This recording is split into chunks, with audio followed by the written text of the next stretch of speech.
Dear students, welcome to my channel. This channel is only for you. Today I am going to discuss operation of sets. There are various type of operations. One is union. Union of sets. Let A and B two sets. A and B two sets. Any two sets A and B, then A union B can be written as in this way. A union B as like as capital U. A union B X such that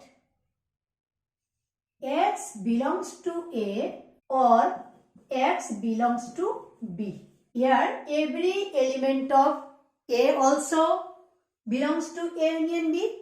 Every element of B also belongs to A union B. For example, say A equal to 1, 2, 3 and B equal to 2, 3, 4, 5.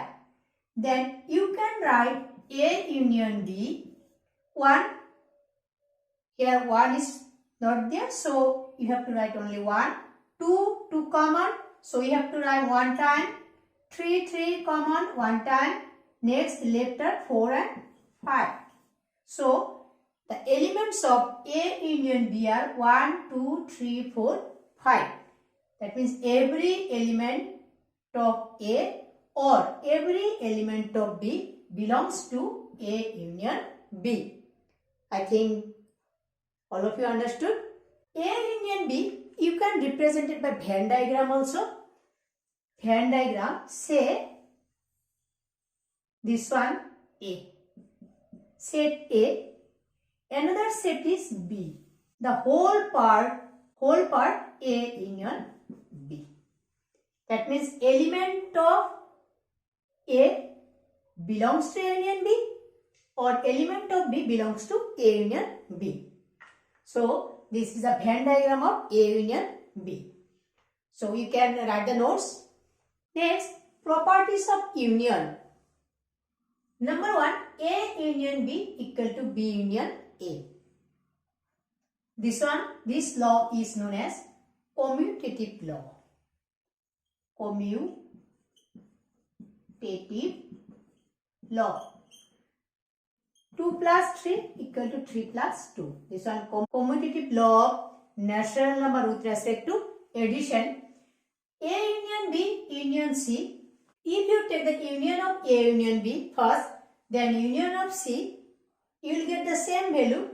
If you write B union C first, then A union B union C. This law is associative law. Associative law. A union phi. Phi means null set. A equal to 1, 2, 3.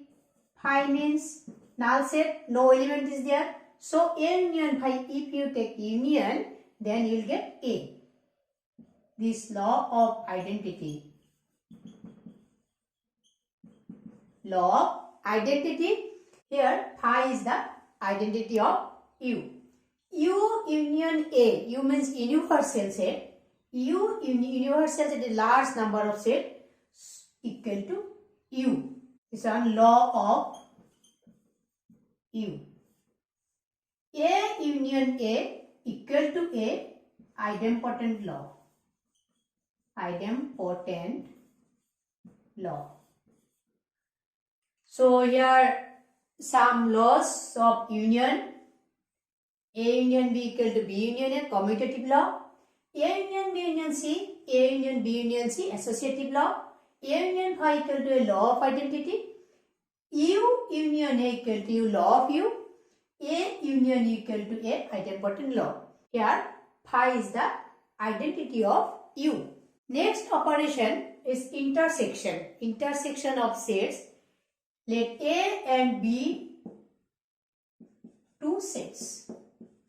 Any two sets A and B. Then intersection symbol is opposite of union.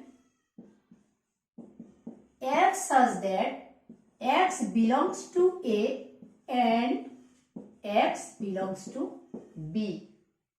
That means the elements are must be belongs to A, both belongs to A and B. For example, if A equal to 1, 2, 3, B equal to 2, 3, 4, 5, then A intersection B, which are common? Here 1 not common, 2 and 3. So A intersection B, 2, 3. X says that X belongs to A and X belongs to B. That means both the element are belongs to A and B. And in Venn diagram, you can represent it this one, A intersection B. This part is A, this part is B, and whole part is A union B. Remember this one. Here some properties of intersection same as union. A intersection B, you will get B intersection A, same. This law is commutative law. Commutative law. A intersection B, intersection C, A intersection B intersection C, associative law. Phi intersection A, phi means null set. If you intersection any set by null set, you will get null set. U intersection A equal to A. These are laws of phi and U. Laws of phi and U. A intersection A equal to A, idempotent law. Next, A intersection B union C, you can write A intersection B union A intersection C. This law is distributive law. Most important law, distributive law. I think all of you understood my class. You can write down the notes. Next, difference of sets. Let A and B be two sets. Then A difference B, you can write as A minus B or A difference B. Mathematically, you can write X such that X belongs to A and X does not belongs to B.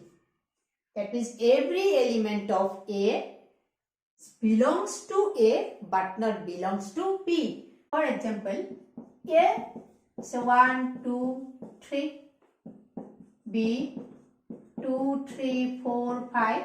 Therefore, A difference B means elements belongs to A. That means all elements belongs to A but not belongs to B. So here 1 is belongs to A, 2 is belongs to B, so 2 is not included, 3 is belongs to B, not included. Simply one element is there, 1. Similarly, if you write B difference A, then element belongs to B but not belongs to A. Belongs to B, 2 belongs to B, 2 belongs to A, cancel. 3 belongs to B, 3 belongs to A, cancel. 4 belongs to B but not 4 belongs to A. So you can write 4 and this one 5. So I think all of you understood. If you have any doubt, you can write in comment. Now how can you represent difference in by Venn diagram? Say this one A, this set is B. A difference B, this part, A difference B. A difference B, and this part is B difference A. This one B difference A, elements belongs to B but not belongs to A, and A difference B, elements belongs to A but not belongs to B, and middle portion is A intersection B. Now, union of two sets, intersection of two sets, difference of two sets, you can write in one Venn diagram also. Here this part, this part, this part, A difference B, this part, B difference A, and middle portion A intersection B, and whole is A union B, and whole is A union B. Now, look at the figure. Here A minus B, A difference B, A intersection B, and B difference A. All are separate to each other. That means mutually disjoint. And these sets are called mutually disjoint. That means you will get A difference B, intersection A intersection B, intersection B difference A, you will get phi. That means there is no common element. So, this is the one of the important properties of sets. A difference B, A difference B, A intersection B, and B difference A are called mutually disjoint. Mutually disjoint sets. So, if you will get any doubt, then you will draw the Venn diagram. Then your doubt will be clear. So, I think all of you understood my class. Next class, I will give the exercise 1.4. If you understood my class, don't forget to like, comment and share to others. And if you not subscribe my channel, please subscribe my channel for next class. Thank you for watching.